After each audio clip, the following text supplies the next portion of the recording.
Que a paz, a serenidade e a harmonia continue conosco essa manhã de estudo.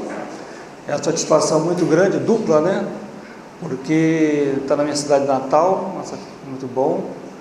Tem mais de 35 anos que me afastei por razões profissionais e hoje estou mais em outra cidade. Mas voltar para Vitória, não só para visitar alguns parentes que aqui estão, os amigos, e ter a oportunidade também de participar numa casa espírita. Até minha esposa brincou comigo: nossa, você vai para Vitória para descansar e vai passar o dia do centro espírita? Mas é difícil sair, né? Já estou habituado, a gente gosta tanto e a gente quer ser útil. Então o assunto da noite, dessa manhã de domingo, até parabenizo aqui, estava comentando com o dirigente que em Piracicaba eu tenho dificuldade de organizar um grupo para assistir um seminário no domingo. No sábado à tarde a gente faz, mas domingo a gente nem tenta, então estão de parabéns. Eu queria esclarecer que o assunto que nós vamos abordar aqui, ele é principalmente voltado para dirigente espírita, mas se aplica a todas as pessoas, claro. E a razão principal é que nesses 20 anos trabalhando no movimento de edificação na região, são quase 30 centros espíritas, nós nos deparamos com vários problemas, várias dificuldades, vários desafios. E fomos buscando maneiras de superá-los. E as obras mais recentes, que inclusive eu vou listar aqui a pouco, nos deram base e motivação para preparar esse assunto, que nós fizemos um seminário, exatamente esse seminário, com alguma modificação, no ano passado, na Casa Espírita, que eu sou o diretor de doutrina, a União Espírita de Piracicaba. É também um centro espírita muito grande. E a gente achou que foi muito interessante, e eu comentei aqui com meus parentes, e eles acharam interessante trazer o assunto para cá. Eu espero que vocês também considerem válido. Os cristãos, ao longo da sua história, a gente sabe, sempre houve grande perseguição. E diferente quando a gente vai ver um estudo de obsessão, está sempre relacionado com alguma coisa que o indivíduo fez contra alguém, né? Eu plantei a semente ruim e agora tem alguém me perseguindo no plano espiritual. Aqui não, nós vamos tratar principalmente daqueles que estão motivados pelo ideal cristão e são perseguidos por isso. E esse é o foco. As imagens que nós estamos utilizando estão na internet e são usados para ilustrar. Aqui, por exemplo, a cidade maravilhosa, o Rio de Janeiro, que eu morei quase mais de 5 anos, quando eu fiz agronomia, depois trabalhei lá. A cidade maravilhosa, das 10 baías mais bonitas do mundo, né? Muito bonito, mas tem um outro lado, o lado difícil. E eu aprendi, quando não existia PowerPoint, nem laptop, nem computador, quando ainda fazia o doutorado com o meu orientador, usar slides.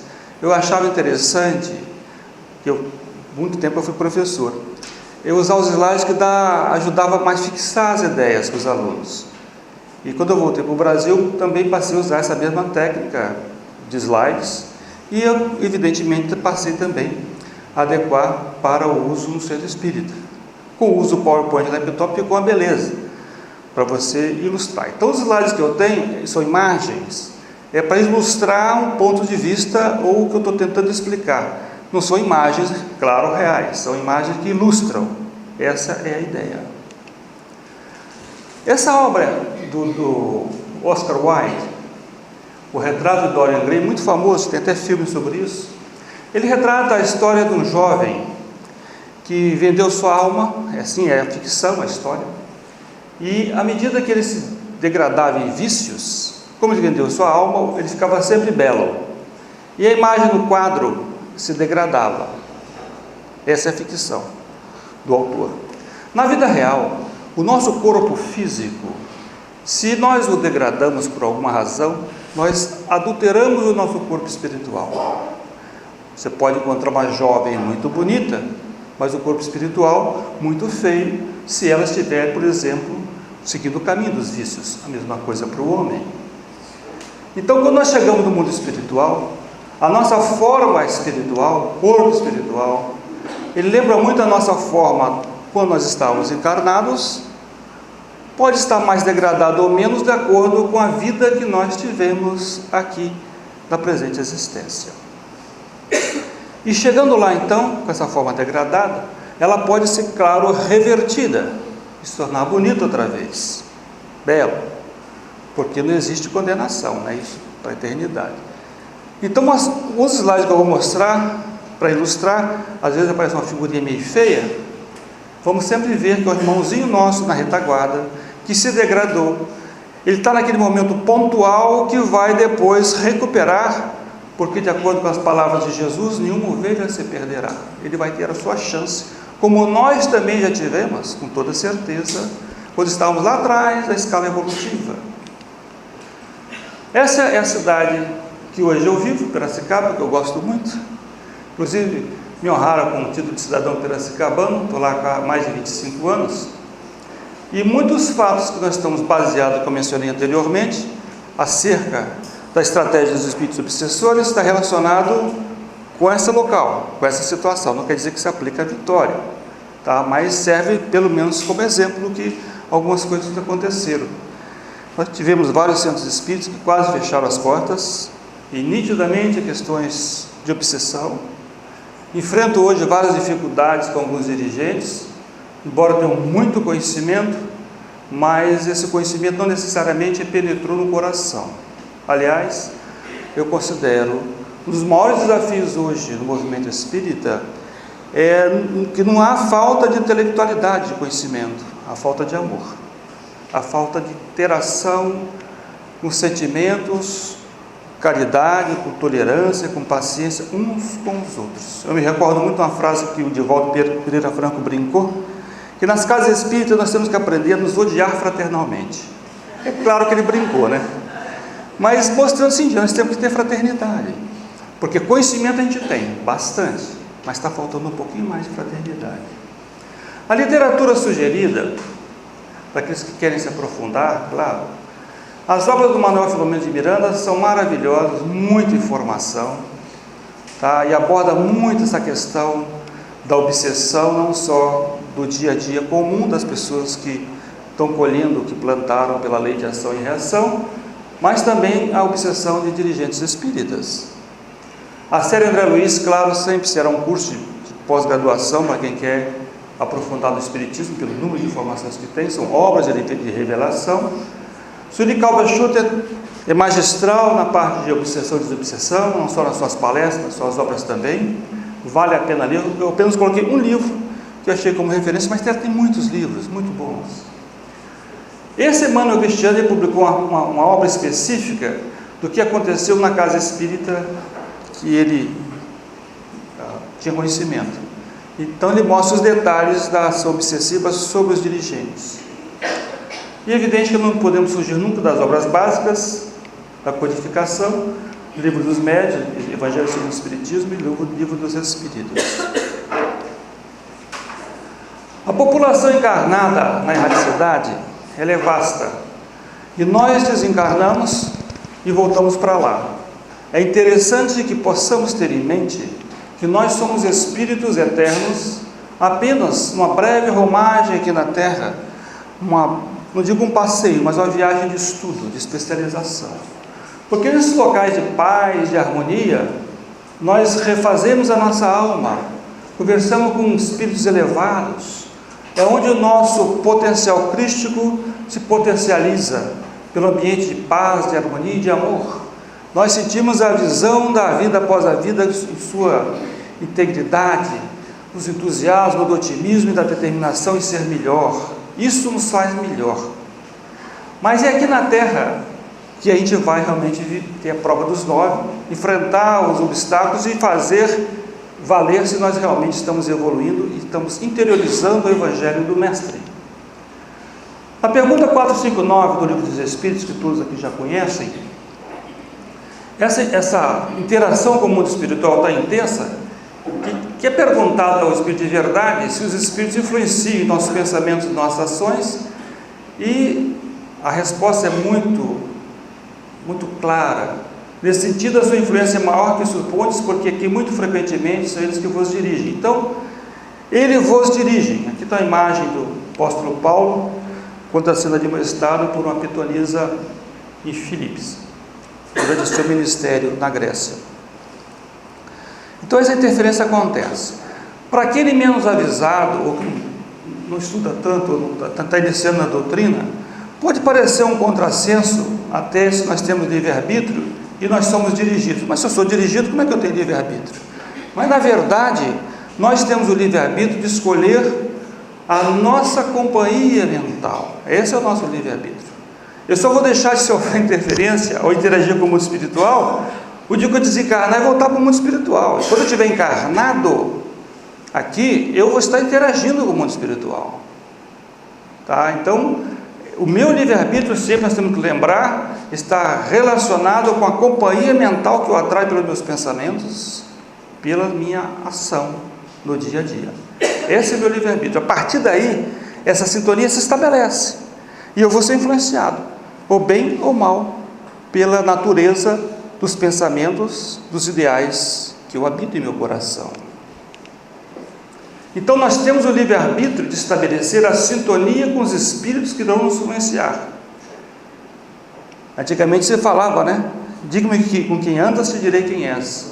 Hoje no mundo do meio espírita a gente fala, diga-me o que pensas e te direi com quem andas. Então nós pensamos e atraímos. Sobre isso, inclusive, tem uma história real, até hilariante, mas não era esse o objetivo. Hoje as casas espíritas de trabalho de obsessão são muito organizadas. Mas eu estou no movimento há 40 anos. 40 anos atrás era muito diferente. Tudo evolui, inclusive os trabalhos nas casas espíritas também evoluem. Então naquela época, quando eu iniciei, tinha 22 anos de idade, as sessões mediúnicas, você tinha uma mesa com os médios e os médios de suporte trabalhando, e era público. A pessoa chegava com um problema, colocava lá a mão na mesa para entrar na vibração e tinha as manifestações. Hoje seria abominável fazer isso. As reuniões mediúnicas, a gente sabe, são fechadas. E o consulente, o cliente, a gente pode dar esse nome, ele não fica no salão porque não conhece o espiritismo, nem pode, né? Então ele fica de fora. É um trabalho fechado, é muito organizado hoje, não naquela época. E o jovem chegou então, colocou as mãos na mesa e teve uma manifestação. Aí um espírito se manifestou, um encosto, um obsessor, dizendo que era amigo dele. E o dirigente, uma senhora muito séria, né? Não, você tem que se afastar do jovem. Siga o seu caminho. E deu aquela preleção muito bonita na base do Evangelho de Jesus. Mas o Espírito falou assim, não, mas ele me convidou, eu estou com ele porque ele me convidou. Aí o jovem resolveu entrar na conversa. Eu não convidei ninguém, não te convidei não se convidou sim. Ficou um negócio assim, extremamente estranho, até hilariante. Falei, não, mas isso não pode acontecer. Então, naquele jovem que não tinha conhecimento espírita, ele com certeza imaginava que não tinha convidado, mas tinha convidado sim. Por quê? Pelo estilo de vida que ele possuía, apegado aos vícios. Então essa vibração, essa sintonia é que vai nos colocar ou bem acompanhado com espíritos elevados, ou espíritos que vibram na mesma faixa dos mesmos ideais. Tem dois exemplos marcantes, tem muitos, mas eu selecionei dois exemplos marcantes da influência dos espíritos na nossa atuação. E eu peguei dois exemplos, duas almas de escola, dois espíritos muito iluminados. Apesar do segundo que eu vou apresentar, gera alguma controvérsia para as pessoas que têm alguma prevenção contra outras correntes religiosas. No Evangelho de Jesus, está no Evangelho de Mateus, capítulo 16, capítulo 16, versículo 16, está bem explicado no capítulo 21 da Boa Nova, do livro Boa Nova de Chico e Humberto de Campos. Então é um diálogo muito bonito. É quando Jesus é identificado como o Messias. E Jesus pergunta, que dizem os homens a meu respeito? De alguma maneira terão compreendido a essência dos meus ensinamentos? E Pedro identifica Jesus. Tu és o Cristo, o Salvador, o Filho do Deus vivo. Então ali Jesus estava sendo identificado como Messias, conforme estava esperado nas Sagradas Escrituras, como nós sabemos.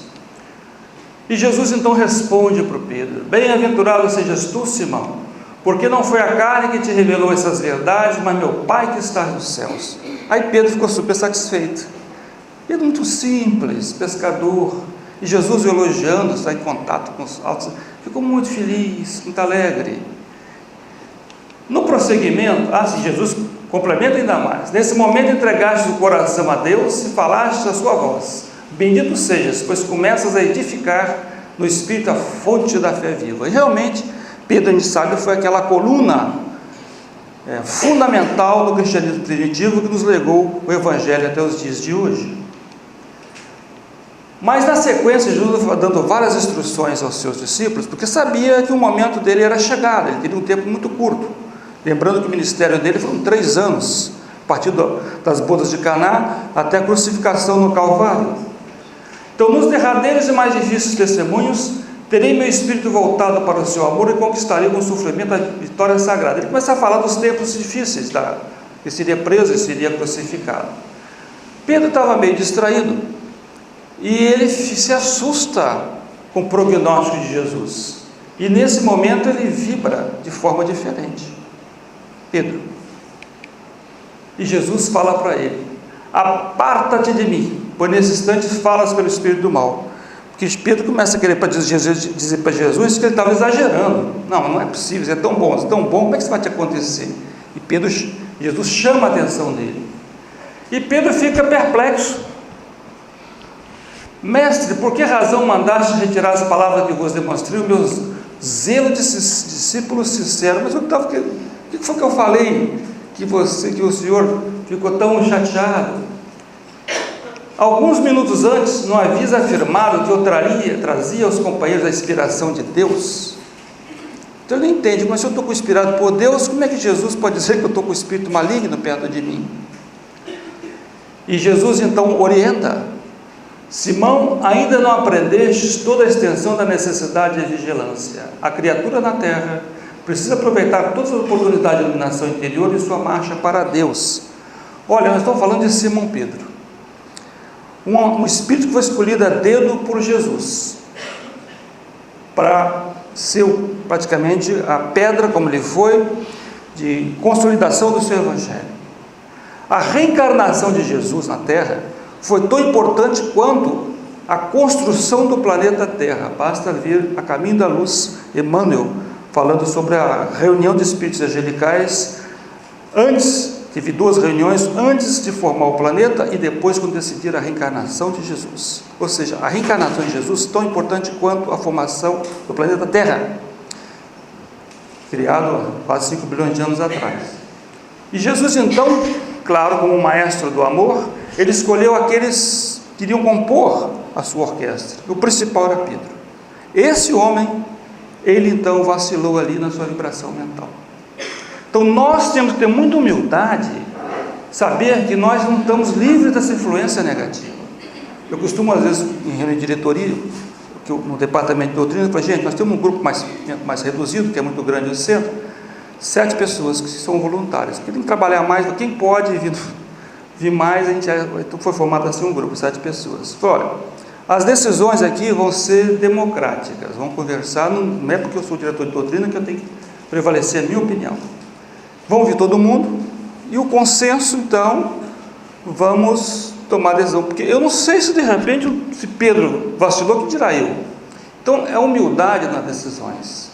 Eu estava vendo em uma reunião de diretoria, falando dessa questão do Pedro, aí um dirigente falou: eu nunca estou influenciado negativamente, imagina, eu faço minhas orações. Eu falei: gente, vamos ter humildade, podemos ser influenciados mais ou menos, porque nós não somos espíritos puros, nós somos almas em evolução, não é nenhuma vergonha isso, tem que ter humildade.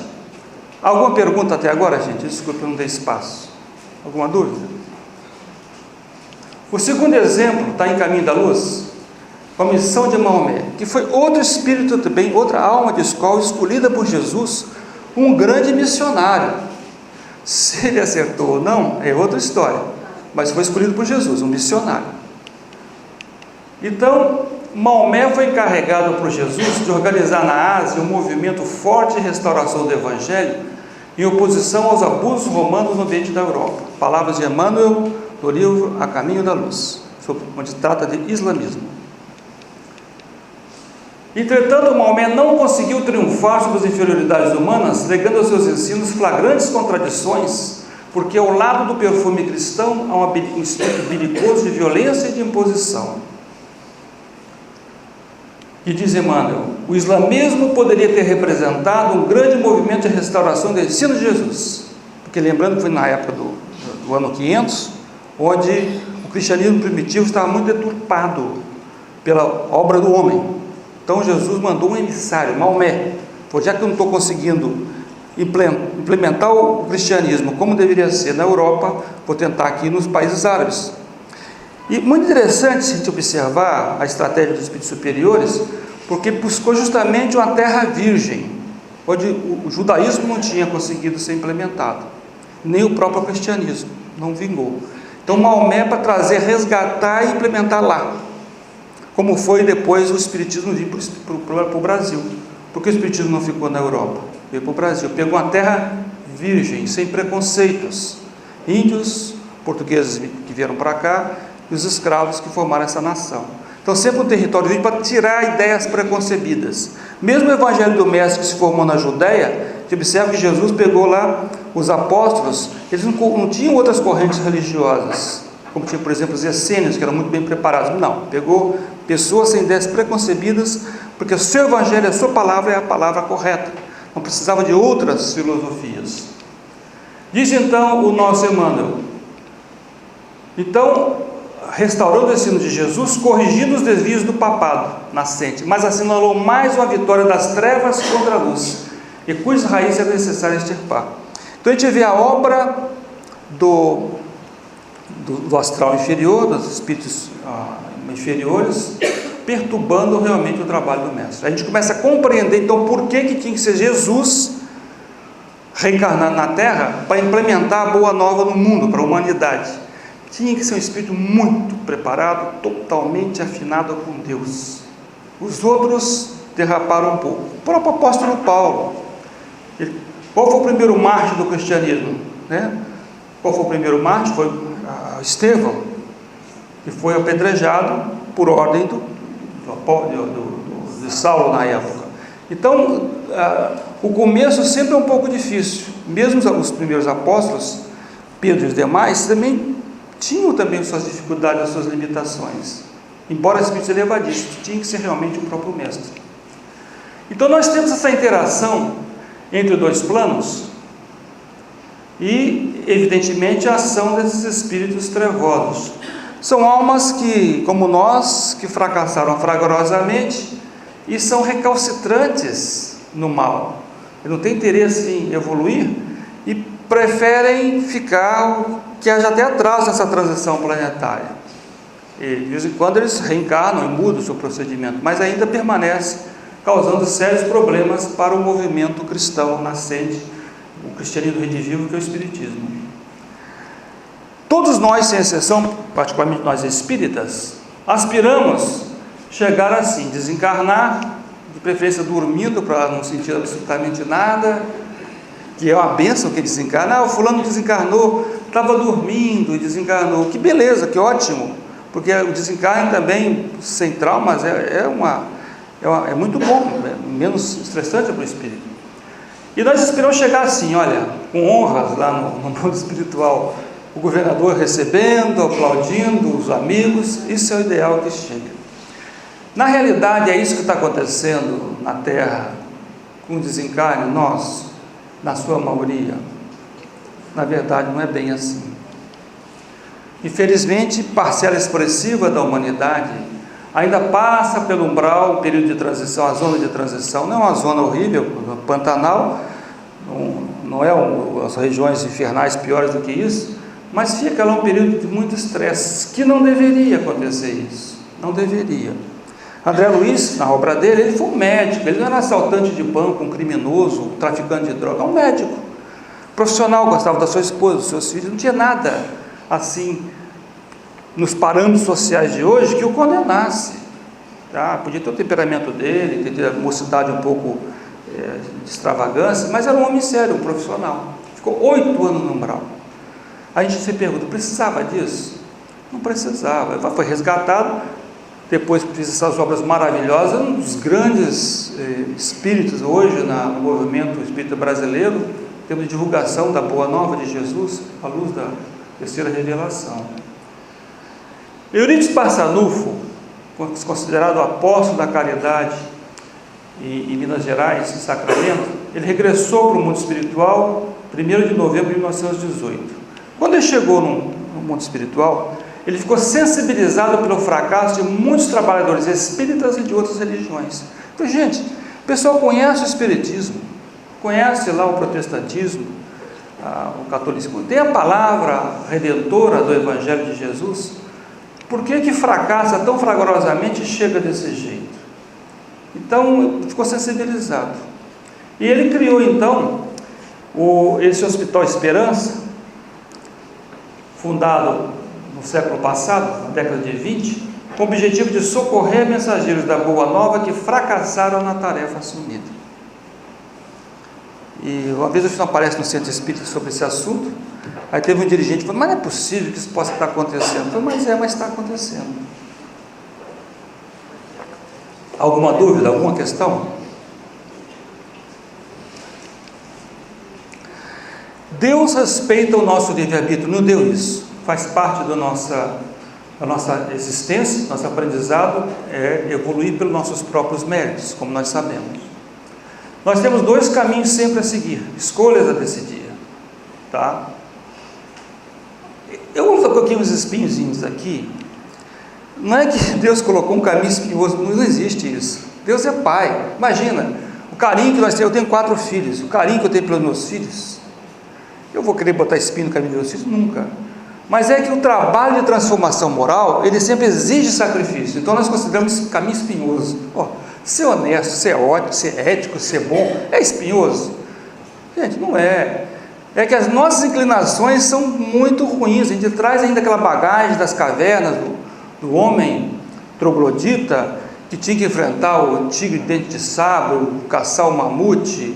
Esse homem primitivo, que o apóstolo Paulo se referiu ao homem velho, ele tem que ser disciplinado, não constrito, tem que ser disciplinado. Essa energia animalizante tem que ser usada para o bem. E isso nós temos essa dificuldade de fazer isso, por isso esses espinhos, porque nós temos uma tendência a voltar a recalcitrar nas mesmas ações que tínhamos no passado. E realmente o mundo material, ele é quase que hipnotizante. O homem fica hipnotizado pela posse, pelas coisas, pelo ter, pela viver intensamente, e esquece do lado espiritual. Então essa opção nos é dada. Agora, quando nós realmente recalcitramos no mal, aí nós colhemos aquilo, os problemas que nós vivenciamos no dia de hoje. Quem nós somos hoje? Nós temos aqui uma bagagem de vidas pretéritas no subconsciente profundo que emergem na vida presente. Então nós somos um reflexo muito das nossas inclinações, das tendências que a gente acha que são nossas, mas já é o homem velho se manifestando. Durante séculos, de várias encarnações, eu tinha um estilo de vida, tinha clichês mental que estão muito sólidos. Não é porque eu me tornei espírita que agora eu vou mudar do dia para a noite. Seria uma beleza se assim fosse, mas não é bem assim. É um trabalho difícil, porque eu tenho que mudar hábitos, quebrar paradigmas. Não é uma coisa fácil. Exige disciplina e determinação. E na estrada da vida, essas inclinações nos levam, tem a tendência a nos empurrar para repetir os mesmos equívocos. A frequência à casa espírita é muito importante por isso. Conversava com alguns amigos que são simpatizantes do espiritismo, da importância na casa espírita. Mas por que eu vou na casa espírita? Eu posso ficar lendo um livro em casa, não preciso, vou na internet. Olha, quando você vai na casa espírita, você tem abordagens diferentes, ou mesmo um assunto que a pessoa já conhece, mas os ângulos da abordagem chamam a atenção para coisas novas. Eu durante muito tempo, eu coloquei na região um sistema de palestras na região, e alguns expositores, eles tinham dificuldade de dirigir um carro, ou não gostavam de dirigir à noite, então eu era motorista, tinha que levá-los, e eu fazia com muito amor. E eu, palestra que já conhecia o assunto profundamente, eu sempre ganhei muito em cada palestra. Ou seja, eu nunca perdi por ficar sentado assistindo a palestra dessas pessoas, embora eu era um mero motorista, mas aprendia muito. Então, ir na casa espírita, a gente sempre aprende alguma coisa, se tiver boa vontade e paciência. Por isso a questão de, desde aquela frase antiga, no tempo de Delfos, na antiga Grécia, homem, conhece a ti mesmo. Nós temos que aprender a nos conhecer. Olha, isso aqui é tão importante, porque eu costumo dizer o seguinte, quando eu converso com as pessoas: olha, se você identifica o seu problema, já conheceu o problema, você resolveu 50%. Porque a partir do momento que você conhece, você tem uma predisposição a mudar. Se você não conhece, você não vai mudar, você acha que você está certo. Então, esse autoconhecimento, ele é muito importante. Mas não uma análise destrutiva, por favor. Não é isso aí. Coitadinho de mim não deve existir nunca. Coitado de mim, eu sou miserável. Nunca. Nós somos filhos de Deus, e o próprio Mestre diz que brilha a vossa luz, que nós temos que nos iluminar. Eu estou num determinado degrau evolutivo e vou subindo gradativamente a outros degraus, mas eu tenho que me conhecer. Eu tenho que saber das minhas deficiências para trabalhá-las. Esse é o intuito. Eu tenho tendências e inclinações que eu trago de outras encarnações, e não necessariamente eu vou conseguir resolver nessa encarnação. Tem problemas, dramas internos terríveis que as pessoas muitas trazem, que não vão resolver na encarnação. É muito complexo, vai levar várias encarnações. Que seja assim. O único exemplo da pessoa que conseguiu dar um grande salto, mas um salto muito difícil, Maria de Magdala, que ela é o maior exemplo de transformação moral que a cristandade pode ter, mais do que o apóstolo Paulo, de onde ela estava e onde ela chegou. Mas exigiu dela um sacrifício inaudito, ir lá para o Vale dos Leprosos, ficar mais de 2 décadas cuidando de leprosos, um negócio que nós não vamos fazer no dia a dia, o cidadão comum, mas podemos nos transformar gradativamente. Então, o nosso estilo de vida, que é muito importante isso aqui, estabelece a companhia espiritual com que eu vou estar relacionado, e com suas inclinações, suas tendências. Essa sintonia, ela vai sendo construída, e nós vamos então, pela maneira de pensar, maneira de agir, estabelecer esse relacionamento, essas amizades espirituais. Se eu quero ter boas amizades, nada como cultivar boa leitura, ter boas ações e frequentar, evidentemente, a casa espírita. O problema da afinidade com as sombras, hoje, não é só afetar o indivíduo, é que também está afetando as casas espíritas, porque passa a ser, então, um indivíduo lá dentro, às vezes ocupando um determinado cargo, como eu já vi, e que vai perturbar todos os trabalhos da casa. Isso é uma dificuldade tremenda. E eu, nesses mais de 20 anos na unificação, coordenando essas 30 casas espíritas, a gente vai vivenciando esses problemas. Quantas dificuldades nós enfrentamos? Às vezes nós pegamos uma casa espírita que tinha um médium que queria fazer cirurgia de cura, e eu falei: nossa, como é que eu, como presidente de uma casa espírita, vou chegar para ele, que representa toda a casa espírita, dizer para não fazer? Aí que entrou o trabalho de unificação. Eu também era presidente do movimento de unificação, dirigia. Aí, com todos os dirigentes juntos, aí não foi a palavra do Álvaro, são mais de 15 dirigentes naquela reunião, todos se manifestaram de forma fraterna. Aí demovemos esse presidente da casa espírita a não fazer isso, porque ele não ia prejudicar só a casa espírita dele, ele ia prejudicar todo o movimento espírita, que isso é ilegal, é prática ilegal da medicina. Então, vários fatos podem ser resolvidos através do diálogo fraterno, da união espírita, mas que o Umbral realmente queria fazer era criar um problema para o nosso movimento. Então, a estratégia dos espíritas sombra em deter o avanço da doutrina, o mais simples é a inibição, porque mesmo aquele que começa a frequentar a casa espírita pela primeira vez, muitas vezes ele vai achar uma série de dificuldades de não ir na casa espírita. É um telefone que toca, alguém que chega. Para o dirigente já é mais complexo. O obsessor pode ver que ele não vai conseguir inibir totalmente aquele dirigente, mas pode colocar pedras no caminho. Ele vai criar dificuldades, ele vai mantê-lo ocupado, de forma que ele perca o foco da sua tarefa. Isso acontece frequentemente. No caso mais grave, a fascinação. A obsessão simples intensifica-se e passa para a fascinação. Eu conheço 2 casos que foram lamentáveis de fascinação na nossa região, e pessoas que tinham grande conhecimento da doutrina, uma bagagem literária impecável, uma conduta ética impecável, éticos, honestos, mas vaidosos. E aí é o ponto fraco de cada um que vai ser atacado. Se a pessoa é pessoa equilibrada no aspecto sexual, ética no aspecto de dinheiro, honesta, mais vaidosa, por que o obsessor vai perder tempo com outras coisas? É aquele ponto fraco que vai ser então atacado. Então a obsessão dos dirigentes espíritas e outras pessoas, mesmo com seus dirigentes, os 3 principais problemas que a gente se depara: a obsessão por fascinação, a gente chama obsessão também intermitente, não vamos falar, e obsessão durante o sono. As 3 podem acontecer simultaneamente. A intermitente é aquela onde o dirigente ou a pessoa tem um comportamento normal, dando uma palestra, mas de repente tem aqueles ataques, aquela sintonia com o brau inferior, e muda completamente. Se é um diretor da casa, o presidente, uma pessoa que ocupa um cargo alto na casa, esse é um problema sério. É o que eu mencionei anteriormente também, e várias casas espíritas quase fecharem por causa disso. E obsessão durante o sono, nós vamos trabalhar um pouquinho esse aspecto, que ele é muito importante, porque fora do corpo físico nós somos alvos mais fáceis do processo obsessivo. Então, quando nós estamos no mundo espiritual, a gente vê o planeta Terra e com um foco um pouco mais nítido do que nos espera aqui. Entendemos um planeta de provas e expiação. E nós vamos reencarnar,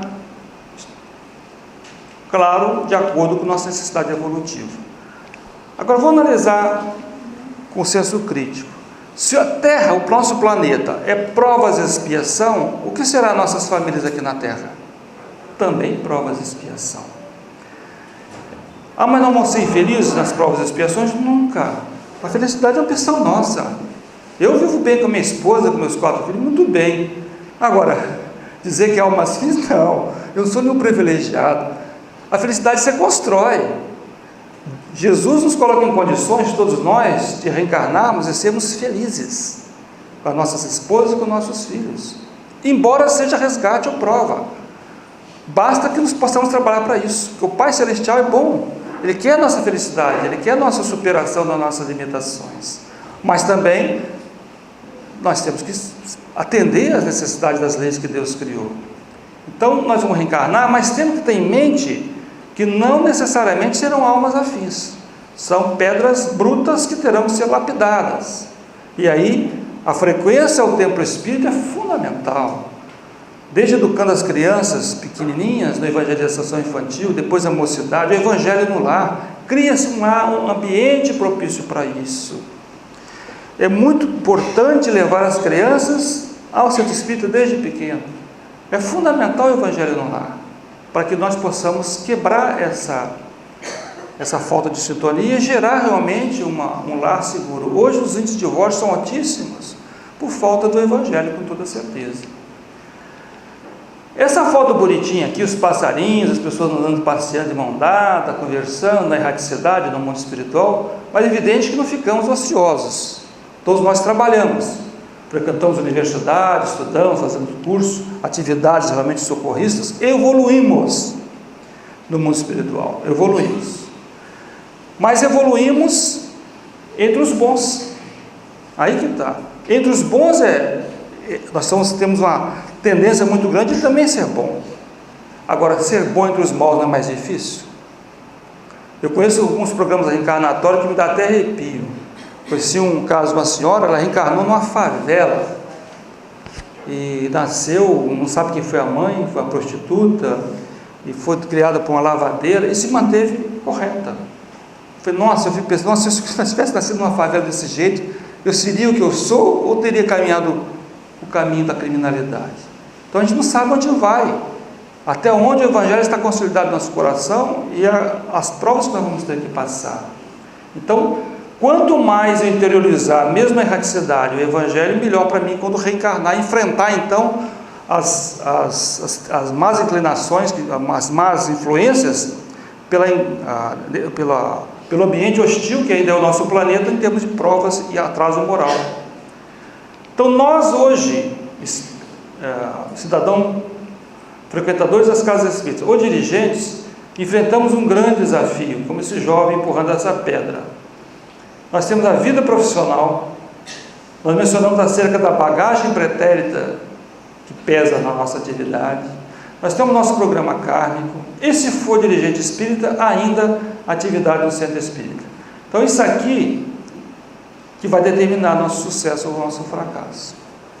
Vai depender de nós. Nós temos condições de voltar para o mundo espiritual em paz, sem precisar passar no Hospital Esperança, voltar para uma cidade bonita, harmônica, sem necessidade de ficar um tempo de transição doloroso nas regiões de sofrimento, desde que nós possamos trabalhar nesse sentido. Alguma pergunta até agora? Com a dúvida? Pode falar.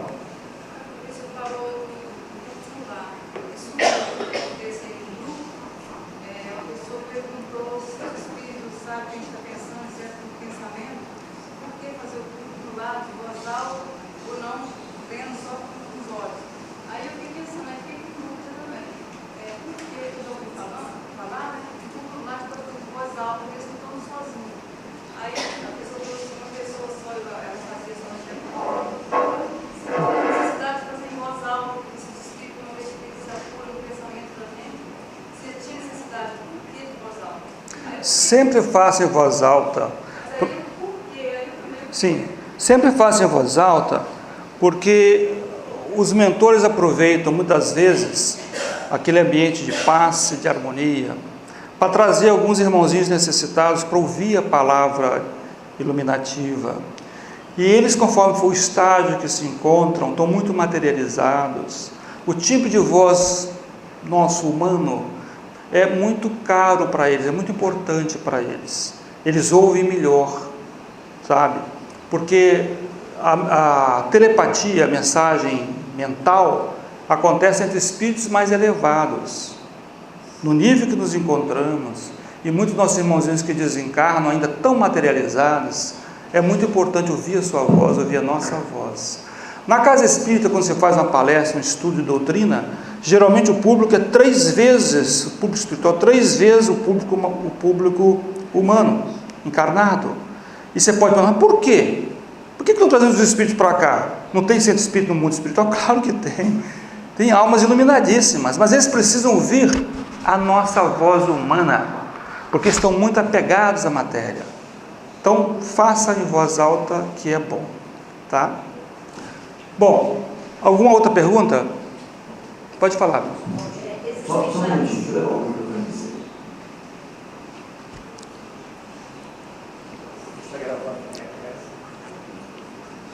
Bom dia. Existem vários distúrbios psicológicos e a maioria deles são ligados ao pensamento, né? Por exemplo, o toque, né? O transtorno obsessivo compulsivo. Então, é uma influência direta, né? Por isso que, na maioria das vezes, a medicação não surte muito efeito.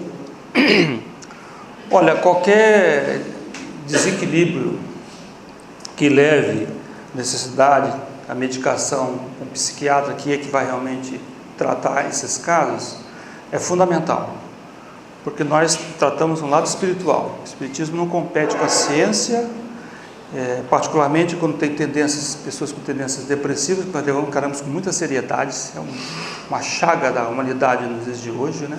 Mais de 20% da população sendo afetada pela depressão, então é um assunto muito sério, e o psiquiatra tem sempre que orientar a pessoa. Nós, no espiritismo, nós vamos complementar esse trabalho com tratamento espiritual. Cada caso é um caso, tá? Mas geralmente é muito comum, se a pessoa não tem uma espiritualidade desenvolvida, não frequenta a religião, sabe? Então aí pode ser que esteja também associado a um caso obsessivo.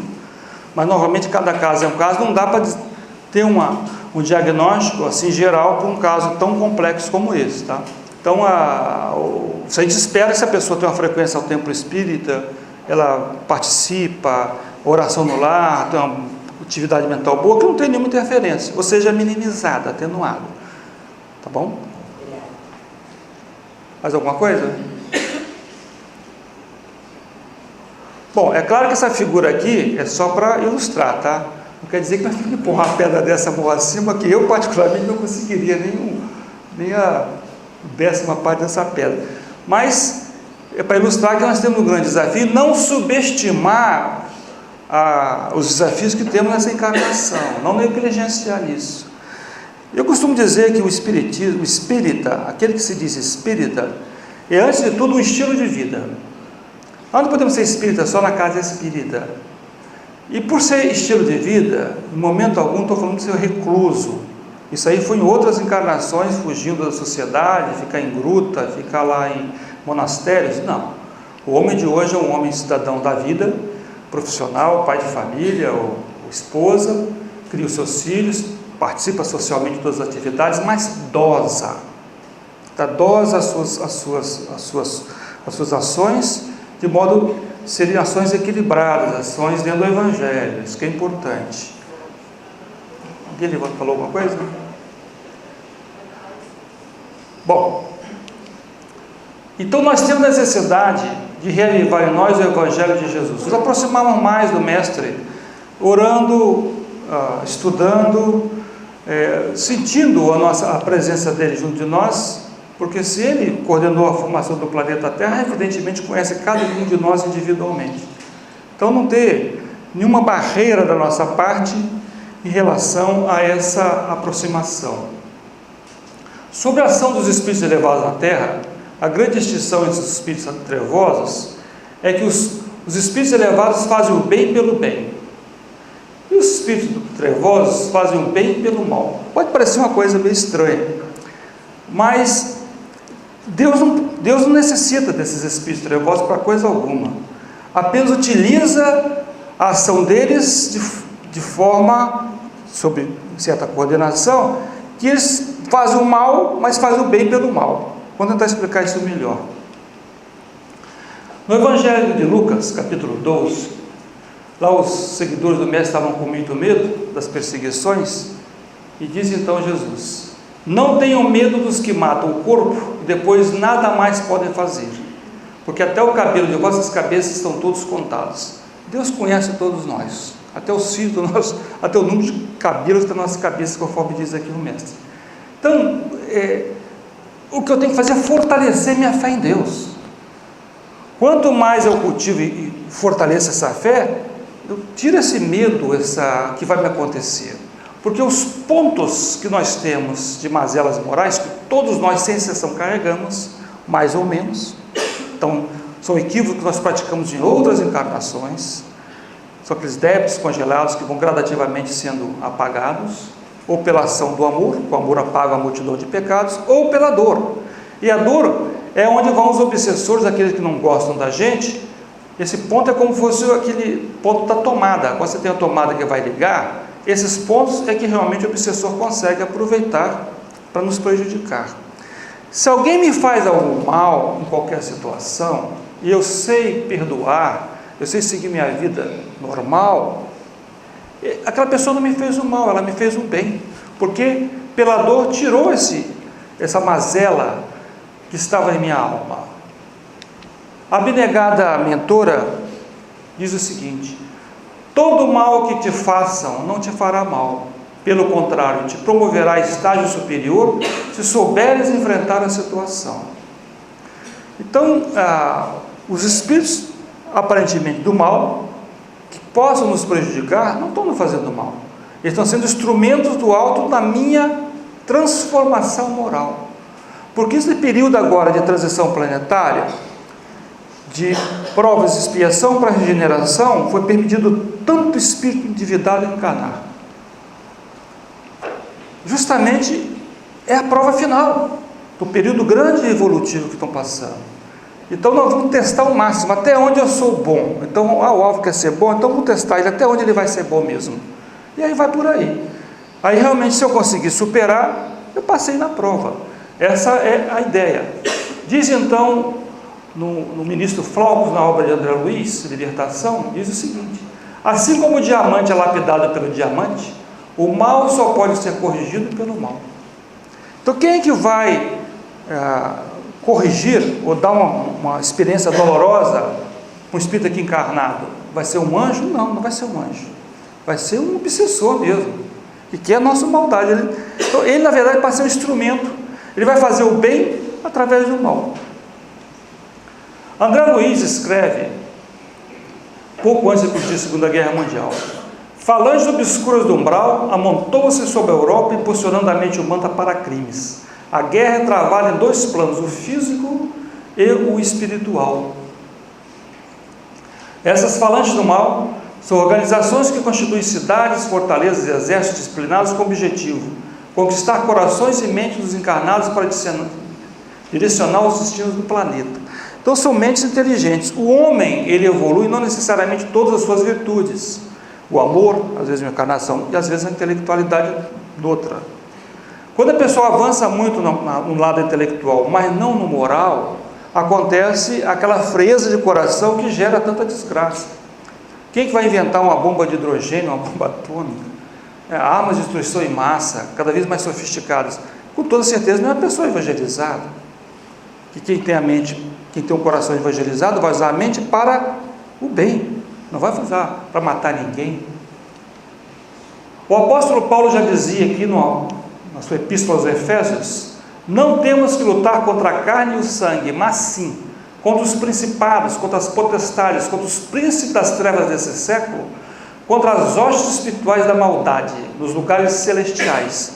É claro que o apóstolo Paulo não ia falar como nós espíritos, planos espirituais, então fala lugares celestiais. Então existem essas organizações criminosas, porque quando a gente vê essas organizações criminosas aqui na Terra, é apenas uma pálida ideia do que existe no mundo espiritual, muito mais organizada e muito mais perversa, atuando nesse plano, nos prejudicando. No livro Libertação, de André Luiz, tem um capítulozinho sobre a obsessão de Margarida, e mais de 40 ovoides ligados ao corpo espiritual da Margaridinha, que ela está encarnada, é que são os obsessores buscando desencarná-la. O ovoide a gente sabe que é a pessoa que desencarnou e perdeu a sua forma espiritual por centrar um objetivo único perverso, o ódio, maldade, vingança. A pessoa perde a noção e degrada seu corpo espiritual e fica com essa forma, reversível, claro, eventualmente pelo amor, pela modificação da corrente mental. Mas novas técnicas têm sido utilizadas pelos espíritos obsessores. Assim como eu mencionei que as casas espíritas evoluem, as técnicas evoluem, também os obsessores também evoluem. Aqui no livro Tormentos da Obsessão, Manuel Filomeno de Miranda diz o seguinte: implantação de células acionadas por controle remoto que passam a atuar com focos destruidores na arquitetura psíquica. O obsessor assume o comando, passando a manipulá-lo como desejar, com controle remoto. Olha o nível de sofisticação. Então, cada vez mais nós temos que estar nos preparando, estudando, nos especializando e cultivando, evidentemente, sempre o amor no coração nessas atividades. Hermínio Miranda fala também de clonagens espirituais, diferente da biológica, que na verdade é como fosse um sócia. Então, na clonagem espiritual, a gente lembra da ovelha, aquela ovelhinha Dolly, né? Que foi uma célula biológica que foi feita outro corpo. Mas aqui, quando eu falo de clonagem espiritual, geralmente é um espírito que é hipnotizado, adultera o corpo espiritual dele para ficar parecendo com quem o obsessor quer, e induz ele hipnoticamente a acreditar que ele é aquela pessoa. Então também isso acontece, a clonagem espiritual, que é a referência do Hermínio Filomeno de Miranda. No livro Libertação tem o caso da mulher loba. Então, sob efeito hipnótico, essa mulher havia matado os filhos, assassinado os filhos, e o Gregório aqui, que coordena um movimento trevoso no umbral, e sob efeito hipnótico se vê como justiceiro, hipnotiza essa mulher e faz ela assumir a forma de loba. Ou seja, o corpo espiritual, ele é plástico e pode mudar a sua forma transitoriamente. Agora, o assunto mais importante que tem nessas obras do Manuel Filomeno de Miranda, ele fala da mudança na estratégia dos espíritos trevosos devido à ação do mundo maior na primeira metade do século XX. Aqui que chama um pouco mais a atenção. O que foi que aconteceu? Os espíritos superiores libertaram o antigo comandante das forças do mal, que saiu das regiões infernais, graças aos esforços sacrificiais e renúncias imensas da sua mãe. Está relatado por Dr. Carneiro de Campos no livro Trilhas de Libertação. Então a mãe do Gregório, depois de séculos de oração, ela conseguiu resgatá-lo. E está nesse livro de Libertação, vale a pena ler, quem quer se aprofundar na doutrina espírita um pouco mais. Não fala que Gregório era o Papa, mas tudo leva aqui que era, tá? Porque eles são interessantes, os espíritos superiores são muito sutis, eles não dão nomes, não dão informações. Eu participei muito tempo de reuniões mediúnicas e a gente, às vezes, é um pouco curioso, quer saber mais detalhes, mas eles não falam, eles só falam aquilo que acham importante. Lembra um caso que nós tratamos, um senhor que estava dentro de um hospício, e nós começamos a tratar, depois ele teve alta, saiu do hospício, e eu fiquei feliz da vida. Nossa, que bacana o trabalho que está sendo feito, resgatamos o pobre do senhor lá, pobrezinho. Ele ia lá, tratava, reuniãozinha. Semana depois, ele faleceu. Nossa, eu fiquei tão frustrado. Aí depois, não, mas isso ia acontecer, estava programado. Porque o nível de obsessão era tão intenso, que ao tirar o obsessor, ele desencarnava. Mas foi bom para ele. Mas para a gente que está aqui, ver um negócio desse, sempre... na época eu era muito jovem, eu não vou dizer que eu fiquei um pouco desapontado, porque eu não queria que o final feliz, né? Até o filme Ficção Exercício quer ver um final feliz, mas o final foi feliz. Ele foi transferido para o mundo espiritual, e aquele processo obsessivo longo se terminou. Os detalhes eu não sei, não falaram. Uma coisa, não te interessa, você é uma ferramenta, você trabalhou, executou o trabalho, ponto. Quer saber mais? Vai pesquisar outras obras. Então, diz então o nosso Carneiro, na obra Libertação, as poltronas suspensas eram tudo idênticas à sedia gestatória, aquelas poltronas dos papas, igual das cerimônias papalinas, não precisa falar mais nada, né? Então, o nosso Gregório, ele, com toda certeza, interpreta dessa maneira, posso estar errado, mas ele foi realmente Papa, e ele foi resgatado pela Matilde, a sua mãe. Era um espírito tão elevado, que para atuar diretamente sobre Gregório, ele foi levado até as fronteiras do umbral, entre o umbral e o plano superior, para que ela se encontrasse com ele. Quando o Gregório vem atacar André Luiz e os mentores aqui que estão com ele, se depara com a mãe, e ele então se dobra à força do amor. Olha que bonito, séculos trabalhando para resgatar o líder trevoso das regiões infernais. Isso foi conseguido. Então nosso Gregório é resgatado e desarticulou completamente as forças trevosas, por isso que eles se reorganizaram. Então teve uma ação das trevas, os seguidores do antigo líder reuniram-se para tomar providência em conjunto contra o que eles detestam e denominam exército cordeiro. Então você passa a ser detestado não porque eu prejudiquei alguém, são aqueles que chama karma individual. O karma coletivo você estava com mais alguém, mas aqui no caso não se trata nem de karma coletivo nem karma individual, aqui se trata simplesmente por ser adepto do cordeiro, seguidor de Jesus. Então esses gênios das trevas são pessoas que não evoluíram. Vamos lembrar que o planeta Terra, você tem tanto, como vai ter agora no período de transição planetária, aqueles que não tiverem afim com o Evangelho, eles vão ser enviados transitoriamente para o planeta inferior, como já aconteceu na Terra outras vezes, vieram para cá também. Essa migração de espíritos que acontece, muitos que estão aqui hoje, não necessariamente são os espíritos que foram criados aqui nesse planeta, já vieram de outros planetas também, evoluídos ou não, porque se vieram na época que a Terra era um planeta primitivo ainda, e estão aqui até hoje, e não evoluíram, continuam inteligentes e perversos. Então, por isso que aqui o nosso Manuel Filomeno de Miranda chama de gênio das trevas. Alguma pergunta? Alguma dúvida? Esses seres que extraviaram diversas reencarnações, assumindo altíssimas responsabilidades negativas para eles mesmos, olha que isso é importante, procedem em sua maioria de doutrinas religiosas cujos nomes denegriram com suas condutas relapsas. Eu me recordo que eu iniciei, eu saí de Vitória para estudar fora do Brasil em 1983.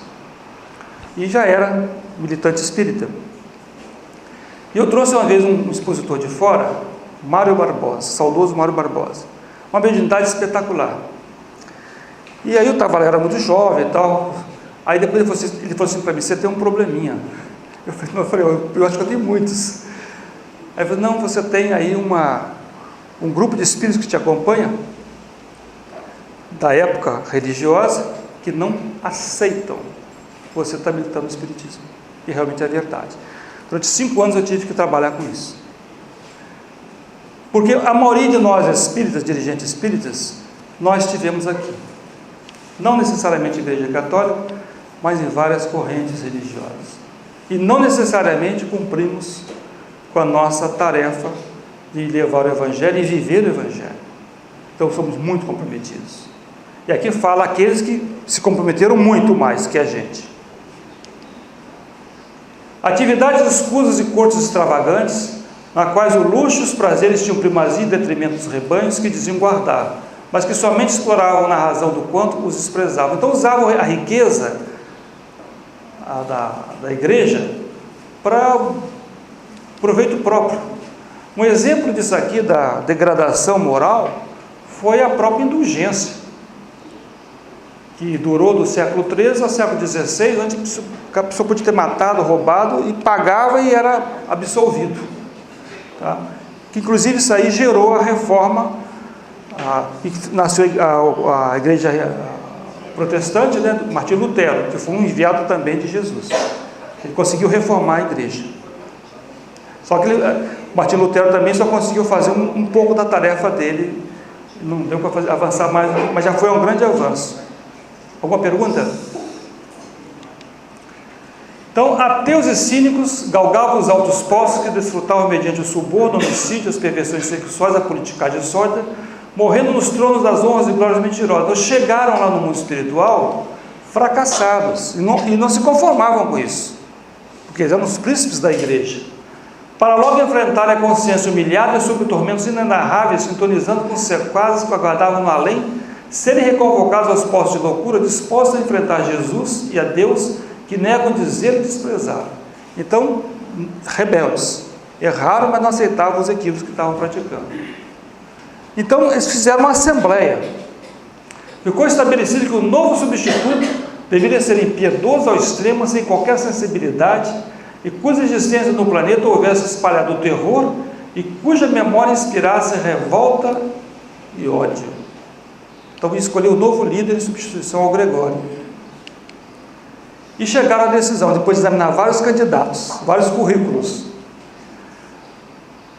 Aqui também não fala o nome, mas se observar na obra e buscar na história, o melhor que se encaixa é a figura do Tamerlão, pelas informações que foram dadas na obra. Então, o Tamerlão foi que eu encontrei.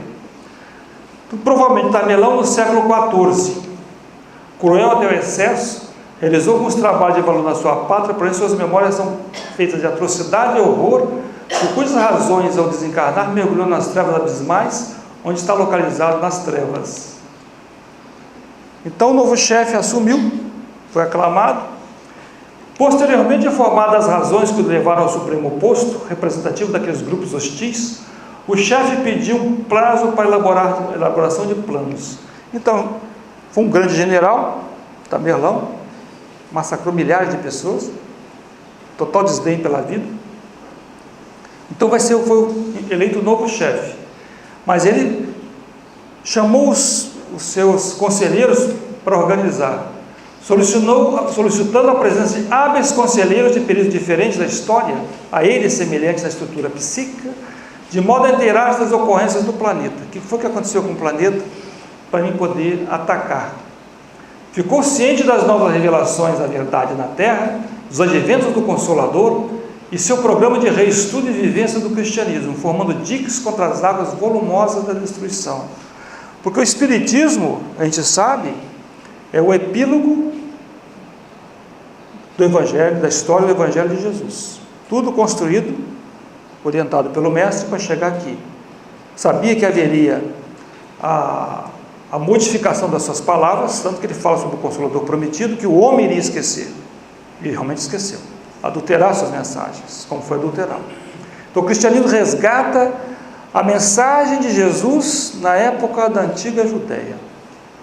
Ver as obras espíritas é como nós estivéssemos escutando Jesus falar conosco. É a pureza da mensagem do mestre. E isso representa, para esses espíritos trevosos, um problema. Então Tamerlão resolveu escutar fracassados conhecedores do comportamento das criaturas, tanto na área sexual como na econômica e na social, pois que nesses recintos transitam aqueles que comprometem negativamente perante a vida.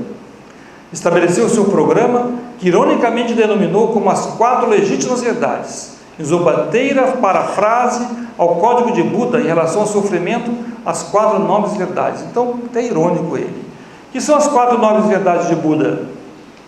A realidade do sofrimento, a origem do sofrimento, a cessação do sofrimento e o caminho para a cessação do sofrimento. Essa que é conhecida como as 4 nobres verdades de Buda, a base do budismo, que também foi um grande mensageiro enviado por Jesus. E ele então criou, o nosso Tamerlão, contraponto, umas 4 grandes verdades. Como resultado, apresentou as áreas de ataque contra os encarnados, as 4 maiores fragilidades humanas. Ou seja, não falta inteligência nesses espíritos. Não tem amor, não tem sentimentos nobres, mas tem inteligência.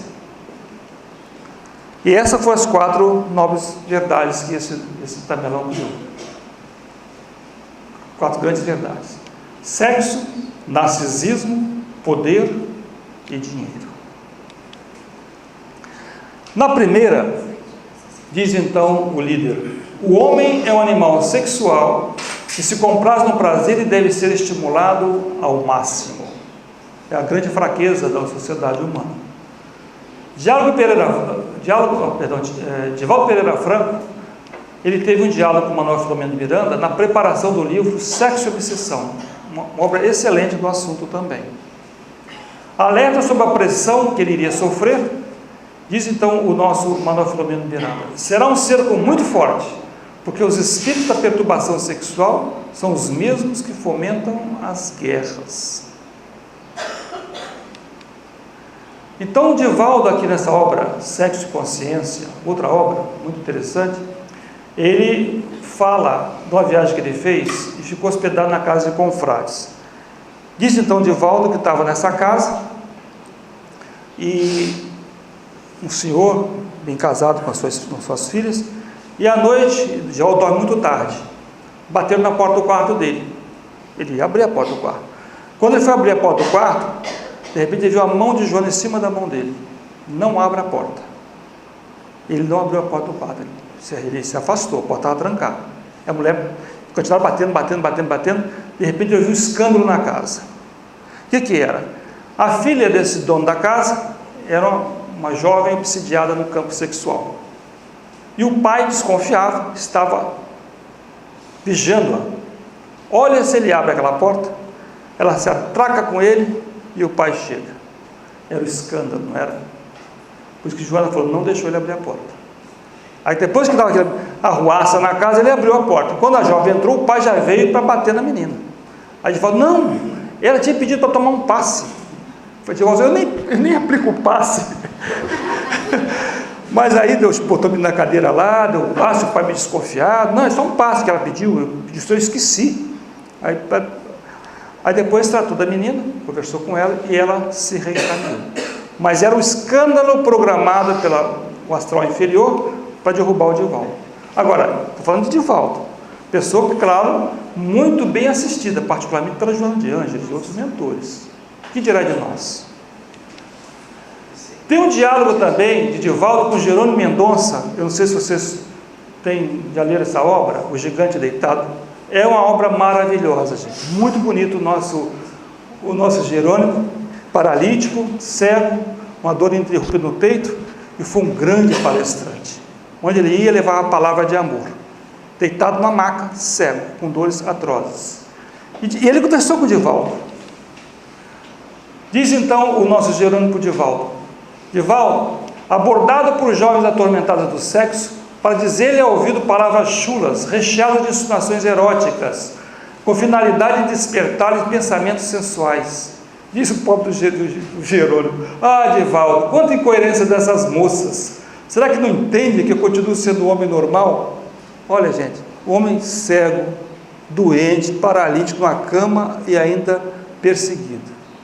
Então você vê que as coisas assim não são tão simples. No meio espírita, às vezes eu converso com vários dirigentes, palestrantes, expositores, o assédio que acontece com vários deles, que essas coisas a gente não comenta de público, a gente comenta entre a gente. Ah, fulano também, pois é, né? Então, eu conheci até um expositor famoso lá na região de São Paulo, trabalhava no Banco do Brasil, era caixa. Ele já estava, não sabia o que fazia mais. Tinha uma senhora todo dia ia lá no caixa falar com ele, que estava apaixonada por ele. Eu falei: o que eu vou fazer? Estava no caixa de banco. E aí Divaldo explica um pouquinho. O médio exala a sua energia, um plasma psíquico muito especial. Muitas pessoas reagem a essa emissão de energia desenvolvendo ódio ou antipatia por ele. Outras, no entanto, sentem tocadas à afetividade, pois esse plasma tem o poder de atração. Então, quem está no meio espírita desenvolve essas habilidades. E aí tem que saber discipliná-las e saber se comportar no meio social com muito mais cometimento do que o cidadão comum. O nosso Eurico Passanufo faz uma advertência. Como sabemos, o sexo é santuário da vida, que não pode ser perturbado, sem tormentosas consequências para o seu depositário. O vício se instala nos tecidos delicados do espírito, como necessidades semelhantes aos tormentosos processos da toxicomania e do alcoolismo, e tantos males causam a humanidade terrestre que estagia no corpo físico ou fora dele. Então, o desregramento sexual é um vício como a cocaína ou como o álcool. E aqui eu chamo a importância do sono, que mencionamos no início do estudo da manhã, que tem sido negligenciado, mesmo em muitas casas espíritas. Como o sono, ele é importante. Nós sabemos que quando dormimos, não digo todas as pessoas, mas pelo menos nesse nível que nos encontramos aqui, eu acredito que todos nós, uma pessoa muito materializada, muito apegada, sem nenhuma sensibilidade, ela quando está dormindo, ela sai um pouco do corpo físico e fica por ali mesmo, sabe? Não vai muito longe. Mas quando a pessoa já dá uns passos na sua transformação moral, se espiritualiza um pouco mais, ela se projeta fora do corpo físico e ela vai se projetar de acordo com a sua densidade moral. O que é isso? Vamos recordar Jesus, quando ele fala sobre o ensinamento dele, a casa sobre a rocha. Aquele que ouve meus ensinamentos e os põe em prática, os vive, é como se construísse a casa sobre a rocha, não é mesmo? Porque vem a tempestade e nada acontece, porque a casa está sobre a rocha. Aquele que ouve meus ensinamentos, mas não os pratica, é como se construísse a casa sobre a areia. Vem a chuva, vem a tempestade, rui essa casa e grande é a sua ruína. Na vivência diária, no dia a dia, nós vamos balizar essa densidade moral. Então, diga onde está seu coração, te dizer onde está seu tesouro. Quando a pessoa pergunta: mas eu vou desencarnar, eu tenho medo do umbral. Nossa, eu tenho medo danado de ir para o umbral. Bom, você tem medo de ir para o umbral? Qual o seu estilo de vida? Não, durante a semana eu trabalho demais, sexta-feira tomar cerveja, fim de semana jogar bola, ver jogo. Você frequenta algum templo religioso? Nenhum. Você lê alguma obra? Nada. Você reserva um tempo de oração? Imagina, não tem tempo para essas coisas não. Então, meu amigo, então, você não é que você vai para o umbral, você já está no umbral. Não é isso? Já está lá. Você vai dormir, você vai para onde? Qual é o seu ideal de vida? Não tem que ter medo não, você deve estar muito bem lá, que você está satisfeito. Então, estou brincando, mas é verdade.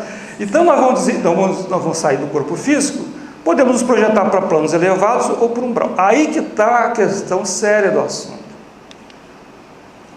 Aqui diz o nosso Gúbio, na obra Libertação: durante a noite, 3/4 partes da população de cada hemisfério se acha nas zonas de contato conosco. A maior parte permanece detido nos círculos de baixa vibração. Gente, a maior parte é 60% para mais. Então, o que vai acontecer com esse 60% quando desencarnar? Vai para onde? Vai para o plano superior? Vai para nosso lar? Não vai. Vai ficar um estágiozinho lá onde ele sempre esteve. Ele já era frequentador assíduo, vai continuar lá. Suri Kabashuder chama atenção disso aí. Durante o sono, o obsessor age com mais intensidade e entra em sintonia com sua vítima, dando ordens ou sugestões. Aí mora o perigo. A vítima, ao despertar, reproduz mais tarde em suas ações na vida prática as ordenações então recebidas, as quais poderão levá-lo até mesmo ao crime e ao suicídio. Tem um estudo que foi feito pela Organização Mundial de Saúde, afirmando que 40% da população dorme mal. 40% da população. Está um número muito próximo dos quase 60% que o Google fala em libertação. Pesquisa realizada pela Sociedade Brasileira do Sono, com cerca de 43 mil pessoas nas principais cidades brasileiras, capitais brasileiras, mostrou que quase 54% delas sofrem de algum tipo de insônia. O que insônia quer dizer? Não quer dizer que quem tem insônia seja só espiritual, pode ser questões orgânicas, psicológicas, um monte de coisa pode afetar a insônia. Mas geralmente quem está num processo obsessivo, ele tem insônia.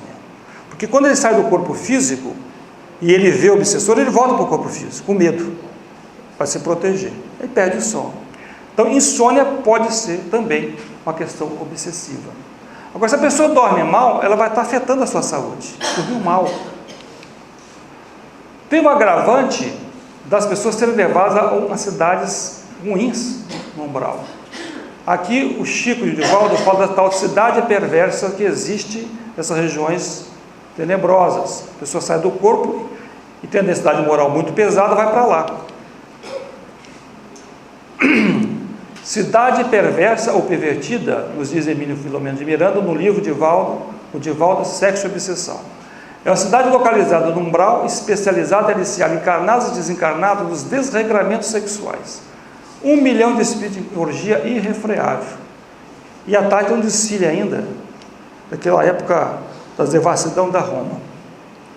Então a pessoa vai levada para lá e imagina como é que vai voltar ao despertar. Nessa cidade dedicada exclusivamente ao prazer da luxúria, encarnados e desencarnados mantêm relações sexuais realizando seus desejos apaixonados e vis. Os espíritos encarnados presos ainda a essas construções mentais inferiores são arrastados para esses locais por afinidade. Essas relações sexuais são frustrantes e perturbadoras porque são mais mentais que físicas, dando lugar a processos de loucura e perversão. Lembrando que a nossa sexualidade está em nosso espírito. A sexualidade é mental. Depois se reflete no corpo físico. A consequência indesejável da visita ao umbral, além da insônia, obsessões, são as cargas negativas que nós adquirimos nesses locais. Então a gente desperta com muita perturbação. Alguma pergunta, alguma dúvida até agora?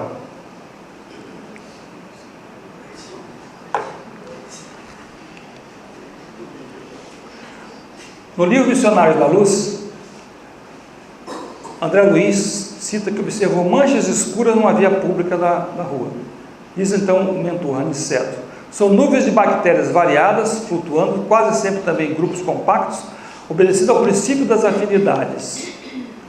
Vemos igualmente os monstros que se arrastam nos passos das criaturas, os espíritos degradados, atraídos por elas mesmas.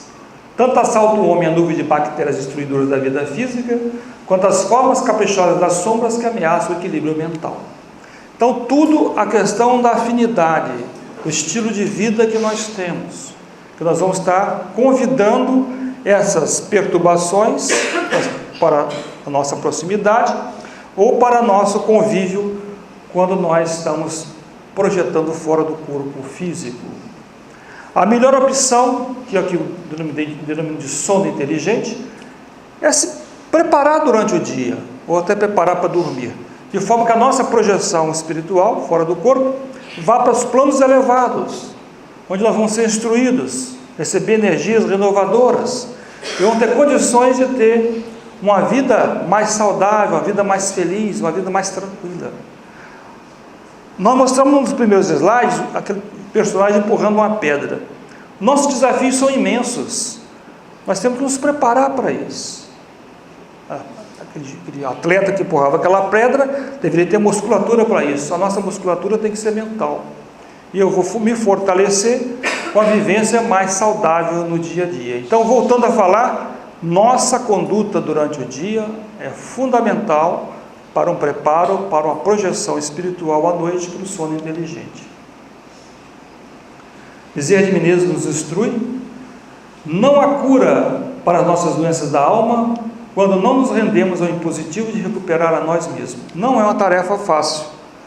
A transformação moral é uma tarefa que exige disciplina, determinação, constância nesse propósito elevado. A segunda fragilidade humana que o líder Trevoso mencionou foi o narcisismo. É o filho predileto do egoísmo, pai do orgulho, da vaidade inerente ao ser humano. Eu foquei mais na questão sexual, mas o narcisismo, os casos que encontrei mais difíceis de dirigente espírita fascinado foi na vaidade, foi no narcisismo. Porque o indivíduo imagina às vezes que ele é casado, tem uma vida respeitosa com a sua companheira ou vice-versa, ele tem a profissão, ele é ético, ele é honesto, então eu acho que já está quites. Com os antigos fariseus dos templos achavam que também estavam quites com a lei, bastavam botar uma roupa branca. Mas não, tem que ir mais além. Se ele não tem a fragilidade num ponto na questão do desregramento sexual, ele pode ter num ponto do narcisismo. E hoje no movimento espírita, as pessoas estudam, aprendem e já se acham então doutores da lei. Recordando um pouco lá a época do sinédrio judaico. O doutor sabe muito. Mas o quanto desse conhecimento penetrou em seu coração? É aí que está a grande diferença. Basta recordar um pouco do diálogo de Nicodemos com Jesus. Tu é doutor ainda e desconhece fatos básicos como a reencarnação. Jesus admoestando o Nicodemos, daquele interlóculo que os dois tiveram. O orgulho entorpece os sentimentos, intoxica o indivíduo, cegando e enlouquecendo. O mestre nos disse: tem olhos, mas não veem. Então essa visão da vida, a visão como o Evangelho nos ensina a ver, eu só vou conseguir enxergar à medida que esse Evangelho interiorizou dentro de mim. É muito mais fácil trabalhar a mente, porque nós vivemos na época da intelectualidade, do conhecimento, muito mais fácil. Mas passar da mente para o coração é uma tarefa árdua e difícil. Paciência, tolerância com o nosso próximo, sabe? Perdoar, esquecer ofensas, não guardar mágoas. Eu conheci dirigentes que eu tinha profunda admiração, considerados os maiores expositores espíritas da região de Piracicaba. Mas teve umas desavenças, ele saiu da cidade, e ele não se comunica com mais ninguém, guardou mágoas. Eu fico, nossa, eu gosto tanto do fulano, ele gosta tanto de mim, não sei onde ele está, não deixou e-mail, não deixou nada. Uma pessoa com um cabedal de conhecimentos impressionante, fazia palestras maravilhosas. Quando tinha alguma solenidade, a gente tem o dia de Allan Kardec na Câmara dos Vereadores, chamava ele para falar, era o tribuno, era o que mais bem falava, a palavra inflamada, idealística, mas cadê o Evangelho no coração? E eu fiquei muito triste, porque eu gosto muito dele, mas vaidade, não fracassou em outras atividades, mas fracassou na vaidade. Eu tenho uns companheiros também que têm conhecimento, uma bagagem maravilhosa, mas no relacionamento humano é terrível. Quer dizer, qualquer coisinha já agride o companheiro de doutrina, impressionante. Não pode ser assim, tem que ter mais tato, mais jeito de conversar. Como é que eu espero ser fraterno com as pessoas se eu não for pelo menos educado, polido? É o primeiro degrau. Se não for nada, eu vou ser polido, educado, depois eu vou ser fraterno. O fraterno sem ser educado não existe. Divaldo chama a atenção para a superficialização do movimento espírita.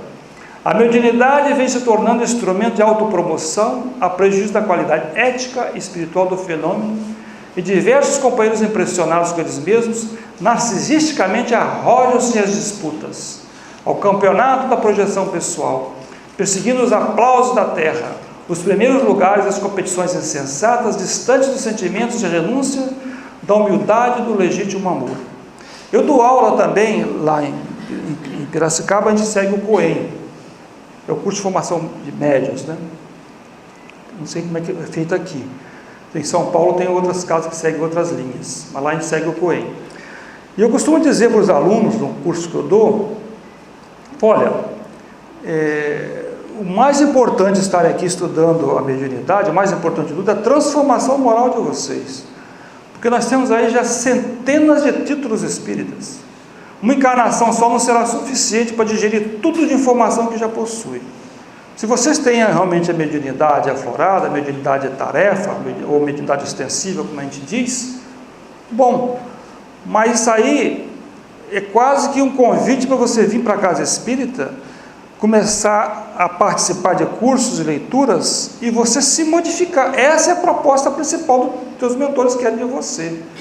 A sua mediunidade, do Chico, são coisas assim, pessoas que vêm já com essa finalidade mais exacerbada, uma tarefa mais arrojada. Para nós é mudar o nosso comportamento, mudar o nosso estilo de vida. Essa é a proposta básica. Diz então o nosso Manuel Filomeno de Miranda: buscávamos inspirar os grupos mediúnicos ao estudo do livro dos médiuns, esse manancial de seguras informações em torno das faculdades medianímicas, do seu exercício das sessões de desenvolvimento ou educação das obsessões. Infelizmente percebíamos um certo rechaço na maioria dos núcleos que se dedicavam à prática da mediunidade, sob justificativas mais infundadas, algumas de caráter infantil, que não ocultavam a indolência, a preguiça mental e o prazer em preservar-se na ignorância. Aqui são obsessores atuando sobre alguns dirigentes disciplinados. Tem uma casa espírita que eu dou palestra na região, e é um lugar longe, que poucos expositores querem ir, quase uma hora de carro, a estrada muito ruim, e o público, assim, não vai muito, 20 pessoas, 15, mas claro, a gente vai, está designado, a gente vai para lá com muito sentimento de ideal. E eu vou 2 vezes por ano. A última vez que eu fui lá, a estrada perigosa e tudo à noite, muito caminhão. Quando eu cheguei, devia ter quase 200 pessoas. Eu tomei um susto, falei, nossa, que beleza! O que foi que houve aqui, de 15, 20 para 200? Aí, o que aconteceu de diferente nesses 6 meses que eu fiquei sem vir? Ah, porque agora tem um trabalho de cura. Está explicado. Não é a proposta da casa espírita fazer cura de ninguém. A casa espírita é uma escola de almas, focar na transformação moral, na reeducação do homem. Mas, infelizmente, alguns dirigentes, querendo a autopromoção, já quer a casa cheia e faz essas promessas infundadas. Isso aí, na minha casa tem um problema parecido também, então não estou falando da casa do outro lá, mas a minha também é um problema que eu tenho no dia da semana. Tem o senhor que não diz que faz cura, mas dá a entender que faz cura. Chega de branco, é médico e passe especial. E é um problema que hoje eu enfrento porque tem pessoas que gostam. É difícil. Então, lidando com o ser humano sempre é com muito jeito, mas eu também tenho esse problema na minha casa. Divaldo, no livro Sexo e Consciência, diz o seguinte: concentrar a atenção exclusivamente no estudo científico é um mecanismo de fuga para não ter de enfrentar o desafio do autocoroamento espiritual. A ciência na doutrina espírita é importante. A ciência é importante. E deve ter, a casa espírita deve ter algum trabalho voltado ao estudo, grupo de estudo, no aspecto científico, é muito importante. Mas fundamental é o Evangelho, porque realmente é onde nós estamos mais eficientes, é a vivência do Evangelho. E se preocupar com o importante e negligenciar o fundamental seria um equívoco. O terceiro, a fragilidade humana, é o poder. Diz então o líder das trevas: o poder tem prevalência em a natureza humana. O poder é o alçapão que não poupa quem quer que caia nessa armadilha. É verdade. Você conhece o indivíduo, você dá o poder para ele. Nossa!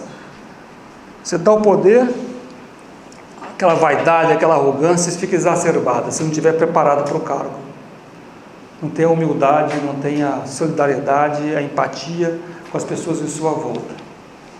Então, na casa espírita, isso não pode acontecer, nunca, porque seria muito fácil para os espíritos tenebrosos interferirem e prejudicarem. A casa espírita, o dirigente tem que estar inspirado em Jesus. Missão dela, acolher, consolar, esclarecer e orientar. Como mencionamos, escola de almas. Essa é a nossa função. A quarta fragilidade humana é o dinheiro. O dinheiro que compra vidas e escraviza a alma será excelente recurso decisivo. Conheci vários casos de pessoas que desviaram quando se tornaram mais ricas. Tanto que Jesus já chama a atenção, está no Evangelho de Mateus, é mais fácil passar um camelo pelo fundo de uma agulha do que entrar um rico no reino dos céus. Em várias interpretações, a agulha pode ser aqui aquela porta que passava o ser humano, para não deixar passar os animais. Mas dizendo a dificuldade da pessoa com posses materiais, ela realmente se tornar mais espiritualizada. Não que seja impossível, não é isso. Isso que é mais fácil. Ou seja, quem tem muitas posses materiais, a tendência, a inclinação muito forte é uma vida mais fria, mais distante da dor humana, porque está longe disso. Diz então o obsessor: quem poderá resistir a essas 4 legítimas verdades? Sexo, narcisismo, poder e dinheiro. E a partir de então, os técnicos de obsessão, além dos métodos habituais, tornaram-se especialistas no novo complexo programa, que agora é mais bem aplicado, redundando em penosas derrotas. Quando foi que iniciou? A irrupção do sexo desvairado a partir dos anos 60 do século passado, o alucinar das drogas, a mudança dos padrões morais, o crescimento da violência.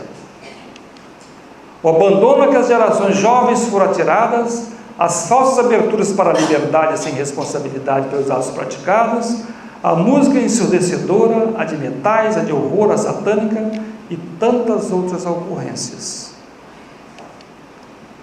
Então houve o redirecionamento na estratégia dos espíritos obsessores contra o movimento espírita, baseado nessas 4 formas de ataque.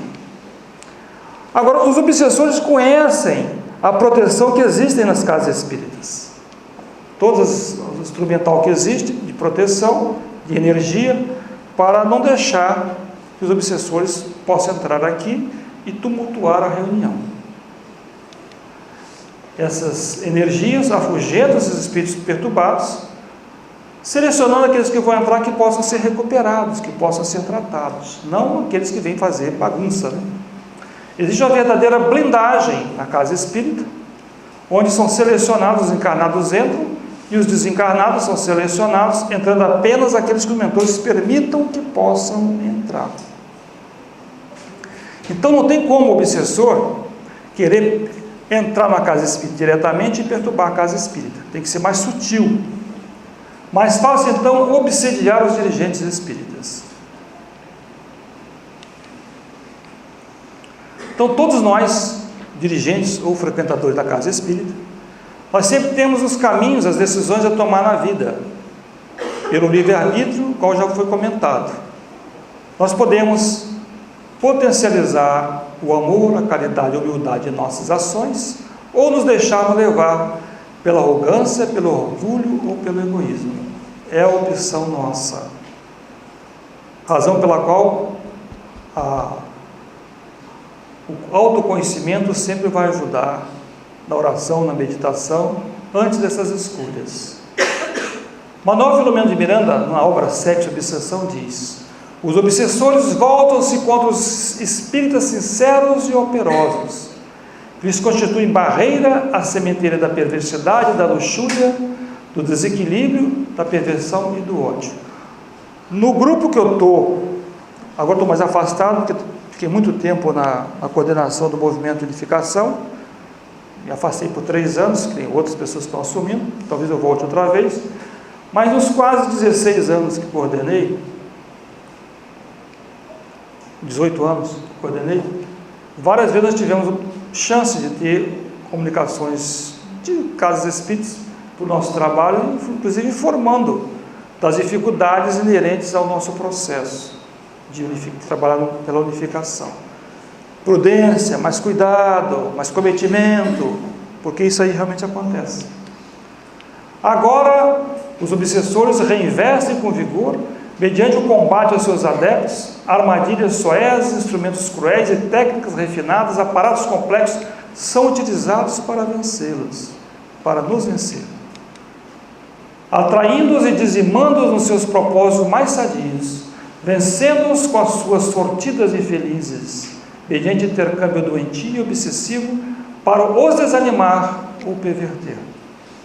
Então, se não conseguir perverter, desanima. Ah, não vou mais na casa espírita, não me dou mais com aquele dirigente, as pessoas não me compreendem e se afastam. Então já o obsessor ganhou. Esse é um dos objetivos. Quais os recursos das trevas? Utilizam-se das próprias falhas do caráter de cada indivíduo, das suas dificuldades morais, dos seus conflitos e das heranças de conduta pregressa, porque eles têm acesso ao nosso dossiê das encarnações passadas. Esse é o problema. Então sabem quem nós somos. Onde foi que eu fracassei? Opa, o Álvaro está aqui, deixa eu pegar aqui as encarnações dele aqui. E vai olhar. Ah, esse ponto é fraco, já fracassou 2 vezes aqui, ó. Vamos pegar aqui nesse mesmo. Então, nós temos que analisar, contrapor, justamente me conhecendo, não vou errar mais. Estimulam-nos ao retorno das paixões, intensificando o cerco e atirando-lhes pessoas desequilibradas, que passam a atordi-los com seus amplos apelos vis, a sua psicosfera mórbida e a sua presença desagradável e tóxica. Foi o caso que eu mencionei aqui, do nosso Divaldo, ter sido assediado. E muitos outros companheiros não tão conhecidos do movimento espírita também foram assediados. Provocam discussões inoperantes, rixas, impertinências e queixas, intrigas, maledicências e calúnias bem elaboradas, vinganças covardes e mentirosas que surgem da fantasia dos mais sonhadores e frívolos, são recursos utilizados pelos técnicos das regiões das trevas. Então, induzem o dirigente a seu desequilíbrio psicológico e desequilibrar toda a casa espírita. Mas os desvios morais dependem sempre do nosso livre-arbítrio. A opção é nossa. Nós podemos seguir nessa ou naquela direção. Que horas é agora o nosso intervalo? Pode mais 10 minutos, né? Nós enfrentamos então uma ameaça real. Temos de desenvolver ações visando neutralizar a influência dos trevosos no centro espírita. Então, existe uma influência real. Ela existe. Nós sempre soubemos que isso existiu. As obras do Manuel Filomeno de Miranda, que vão com tantos detalhes, simplesmente coloca assim, mais em evidência o que nós dirigentes já sabíamos.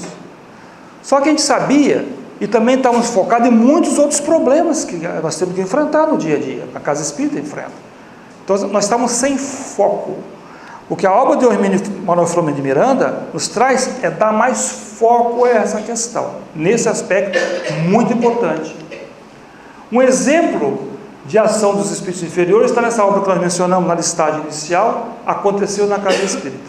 Então vai descrever tudo o que aconteceu em termos desde as organizações dos obsessores, a ação sobre alguns dirigentes que eram alvos mais fáceis, provocando ruptura, discussões, formações de grupo dentro da casa.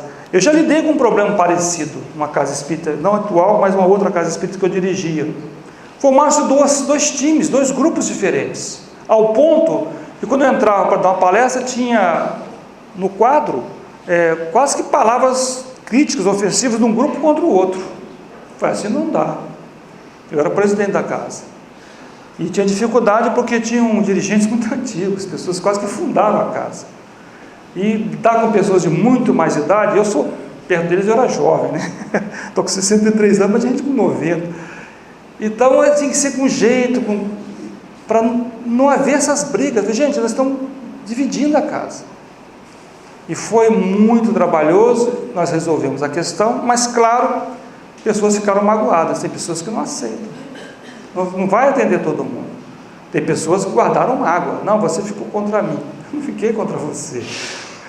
Não é pessoal, mas tinha que parar. Tinha que parar. Não pode haver essa cisão. Legal. Então, você observou, né, o excesso de individualismo e da vaidade, né? Sim, geralmente a vaidade é um dos pontos que nós mencionamos. A vaidade é um dos pontos que é atacado. Tá? Nós tivemos já casos de questão sexual, questão de vaidade, dinheiro, tudo pode acontecer com as pessoas, né? Mas a vaidade é um dos pontos também. Geralmente a vaidade pega mais, porque o dirigente é muito, geralmente a pessoa mais preparada, é muito zeloso da sua conduta. Então as pessoas com que eu convivo, mais próximo, do círculo mais estreito, são muito zelosas da sua conduta, no aspecto ético, honestidade, da família, muito certinho. Mas quando vai para a vaidade, negligencia, acho que isso não é importante, isso é um detalhe, aí realmente é um problema. Então, nessa obra fala da infiltração nas casas espíritas. Você botou imagenzinha da infiltração, e uma casa, quem mexe com construção, deu uma infiltração, se não tratar, pode desabar aquela laje, né? Pode desabar a casa. Então, através de sugestões de pensamentos, que estimulam as irritações, ciúme, fofoca, melindres, disputas por cargos, então você vai trabalhando isso aí. Pode parecer, mas igual alguns dirigentes, comigo isso não acontece. Eu prefiro ser prudente. Olha, aconteceu com pessoas num patamar evolutivo, um aspecto intelectual muito melhor que o meu.